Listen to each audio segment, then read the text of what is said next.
गर्मी की एक रात थी जब आरव और उसकी दोस्त सिया एक छोटे से गांव की ओर जा रहे थे। रास्ता सुनसान और डरावना था। चारों ओर केवल पेड़ और झाड़ियां थीं। दोनों को पता था कि इस रास्ते पर भूत की कहानियां प्रचलित हैं, लेकिन एडवेंचर के जज्बे ने उन्हें रोक नहीं पाया। क्या तुमने उस भूत के बारे में सुना है? सिया ने पूछा। उसकी आवाज में डर था। आरव ने हंसते हुए कहा, बस सब अफवाहें हैं, भूत भूत कुछ नहीं होते। लेकिन उसके मन में थोड़ी चिंता थी। जब वे गाड़ी चला रहे थे, अचानक लाइट्स फड़कने लगी। सिया ने डरते हुए कहा, क्या हुआ?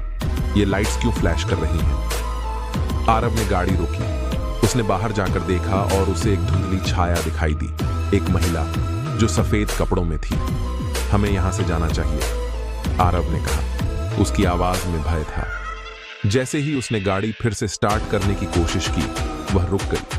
महिला ने कहा, मुझे मेरी आत्मा की शांति चाहिए। आरव ने उसे सुनकर दया की भावना महसूस की।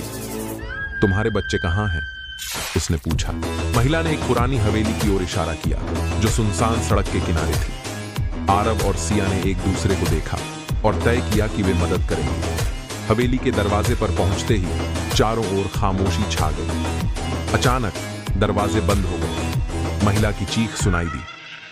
मुझे बचाओ, उसने कहा। आरव ने कहा, हमें उनकी आत्माएं मुक्त करनी होंगी। उन्होंने एक पुराना ग्रंथ खोला और मंत्र का उच्चारण किया। कमरे में हलचल शुरू हुई और बच्चों की आत्माएं प्रकट होने लगी।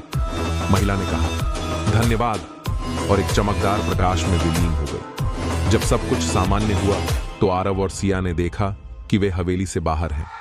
रात का अंधेरा हट चुका था। हमने क्या किया? आरव ने पूछा। सिया ने कहा, हमने एक आत्मा को शांति दी। तभी उन्होंने महसूस किया कि महिला उनके पीछे है। उसने कहा, धन्यवाद मेरे बच्चों को मुक्त करने के लिए। अब मैं शांति में रहूंगी। और वह अदृश्य हो गई। इस अनुभव ने उन्हें हमेशा के लिए बदल दिया।